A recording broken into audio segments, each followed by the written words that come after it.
இப்போது புதிய அறிமுகம் அச்சி ஹோட்டல் சாம்பார் 50 கிராம் ரூபாய் 20 மட்டுமே.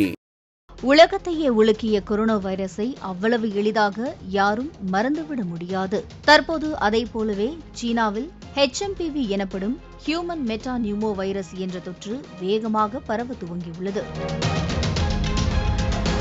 சீனாவில் உள்ள மருத்துவமனைகளில் மக்கள் பலர் முகக்கவசம் அணிந்து வருகின்றனர். இந்நிலையில் இந்தியாவில் கர்நாடக மாநிலத்தில் 2 குழந்தைகளுக்கு HMPV வைரஸ் தொற்று ஏற்பட்டுள்ளதாக இந்திய மருத்துவ ஆராய்ச்சிக் கழகம் தகவல் வெளியிட்டுள்ளது.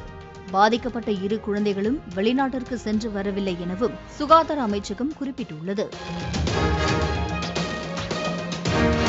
இந்த வகையான தொற்று நோய் காற்றில் பரவக்கூடியது என்றும் இதனால் நோய் பாதிக்கப்பட்ட ஒருவரிடமிருந்து மற்றவருக்கு எளிதில் பரவக்கூடும் என தகவல் வெளியாகியுள்ளது. HMPV வைரஸ் தொற்று ஏற்பட்டால் காய்ச்சல், இருமல், சளி, மூக்கடைப்பு மற்றும் மூக்கு ஒழுகுதல், மூச்சு திணறல், தொண்டை வலி போன்ற அறிகுறிகள் இருக்கும் எனவும் தெரிவிக்கப்பட்டுள்ளது. வயதானவர்கள் மற்றும் குழந்தைகளை இந்த வைரஸ் எளிதில் பாதிக்கலாம் என்றும் கூறப்படுகிறது. இந்த தொற்று நோயிலிருந்து தற்காத்துக் கொள்ள அடிக்கடி கை கழுவுதல், முகக்கவசம் அணிதல் போன்றவற்றை கடைபிடிக்க வேண்டும் என தமிழ்நாடு பொது சுகாதாரத்துறை இயக்குநரகம் தெரிவித்துள்ளது.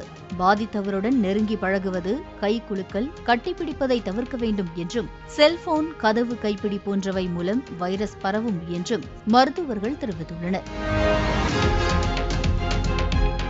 மேலும் இந்த நோயால் பாதிக்கப்பட்டவர்களை தனிமைப்படுத்துவதையும் அவர்களுக்கு அத்தியாவசிய மருந்துகள் கிடைப்பதை உறுதிப்படுத்த வேண்டும் என மருத்துவமனைகளுக்கு அறிவுறுத்தப்பட்டுள்ளது. இப்போது புதிய அறிமுகம் அச்சி ஹோட்டல் சாம்பார் 50 கிராம் ரூபாய் 20 மட்டுமே.